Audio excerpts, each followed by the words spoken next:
We are not talking about horses that you see in a horse show in a cavalry, because they're not going to cause your face to cover blackness. What is a nuclear missile? Missiles are going to cause your face to cover blackness. It says, before their face people shall be much pained, all faces shall gather blackness. They shall run like mighty men, they shall climb the wall like men of war, and they shall march every one on his ways, and they shall not break their ranks. And they shall not break their ranks, boys. Every one of them's going to, I'll tell you. Quickly, right. It says, this is verse 8. Neither shall one thrust another, they shall walk every one in his path. And when they fall upon the sword, they shall not be wounded.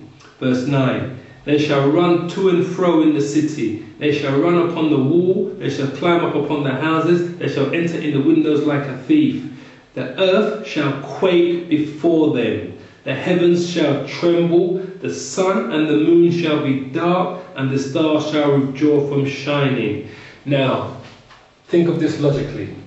When a nuclear weapon hits, it causes what? A mushroom cloud. So what's the first thing that happens? The earth shakes, yeah? From the explosion, yeah? So the earth will quake, yeah? So it'll quake like an earthquake before then. It says the heavens shall tremble. So you're going to see everything trembling up and in the sky. Anything out there you're going to see trembling, exploding, moving about, yeah? It says the sun and the moon shall be dark, yeah? So the mushroom cloud that's going to be going up in the air is going to cause the sun and the moon to be blocked out. So you're no longer going to see the sun and the moon in the heavens, because the mushroom cloud is going to block them out. That's where the darkness is going to come from. And the stars shall be withdrawn from shining. And the Lord shall utter his voice before his army. For his camp is very great. For he is strong that executeth his word. For the day of the Most High is great and very terrible. And who can abide by it? Just quickly read that last verse again. It says, and the Lord shall utter his voice before his army, for his camp is very great, for he is strong that executeth his word. For the day of the Lord, the day of the Most High, is great and very terrible. And who can abide by it? Who can abide by it? Boy, I truly believe that. Okay, we got that one. Some of the word has been done there. Okay. We're going to go to Zechariah chapter.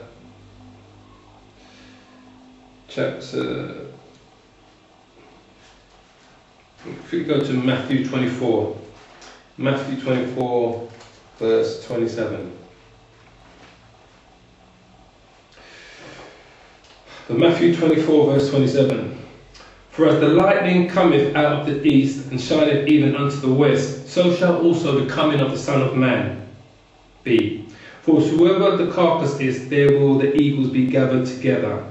Immediately after the tribulation of those days shall the sun be darkened, as we just read in Job, and the moon shall not give her light, and the stars shall fall from heaven, and the powers of the heavens shall be shaken.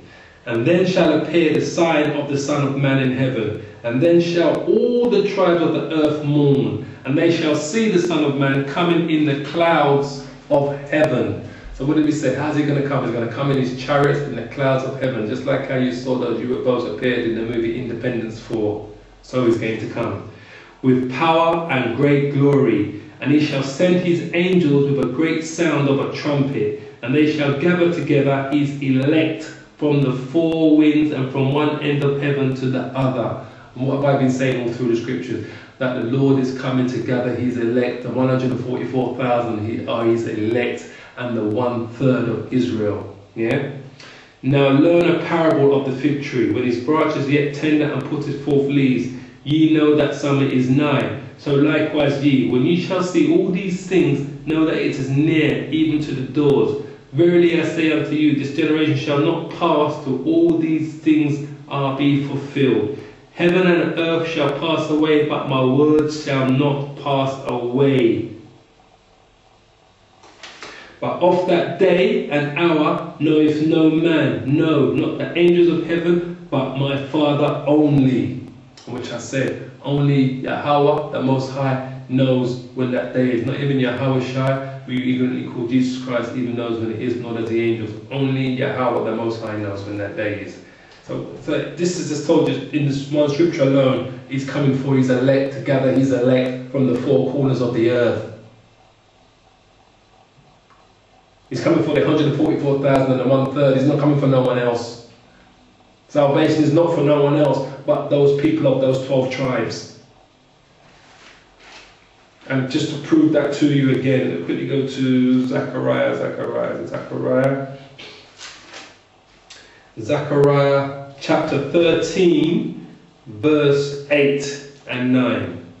And it shall come to pass that in all the land, says the Most High, 2 parts therein shall be cut off and die, but the 3rd shall be left therein. So 2/3 are going to cut off and die in the land of Israel. 2/3 of Israel are going to be cut off and die. Yeah? But the 3rd part shall be left therein. And I will bring the 3rd part through the fire, and will refine them as silver is refined, and will try them as gold is tried. They shall call on my name. That's why you must know the Lord's name. Very important that you know his name. Yahweh Shai is the Lord's name. Yahweh is the Most High's name in his Hebrew form. And I will hear them, and I will say, it is my people, and they shall say, the Most High is my power. So, and that's straightforward. 2/3 are going to perish and be cut off and die. But the 1/3 is going to bring through the fire. That same fire that we told us is going to engulf the world, and more importantly, it's going to engulf the whole of America, because America is going to be totally destroyed in the 3rd World War according to the scriptures. That place, Babylon, is going to be totally destroyed. So, that was Matthew's there. And if you don't believe me, I'm going to quickly jump to, where are we?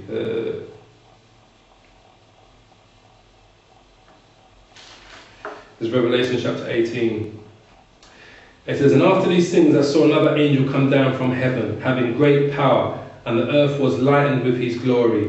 And he cried mightily with a strong voice, saying, Babylon, the great is fallen, and has become the habitation of devils, and the hold of every foul spirit, and a cage of every unclean, hateful bird. For all nations have drunk of the wine of the wrath of her fornication, and the kings of the earth have committed fornication with her. And the merchants of the earth are waxed rich through the abundance of her delicacies. And I heard another voice come from heaven, saying, come out of her, my people, that ye may be not partakers of her sins, that ye receive not of her plagues. For her sins have reached unto heaven, and the Most High has remembered her iniquities.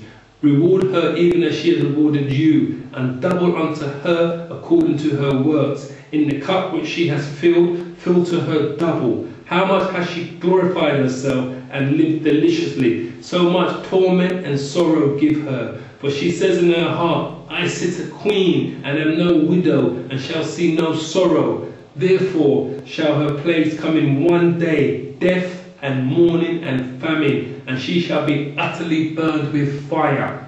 For strong is the Most High's power who judges her, and the kings of the earth who have committed fornication and lived deliciously with her shall bewail her and lament for her, when they shall see the smoke of her burning, standing afar off for the fear of her torment, saying, alas, alas, that great city Babylon, that mighty city, for in 1 hour is thy judgment come.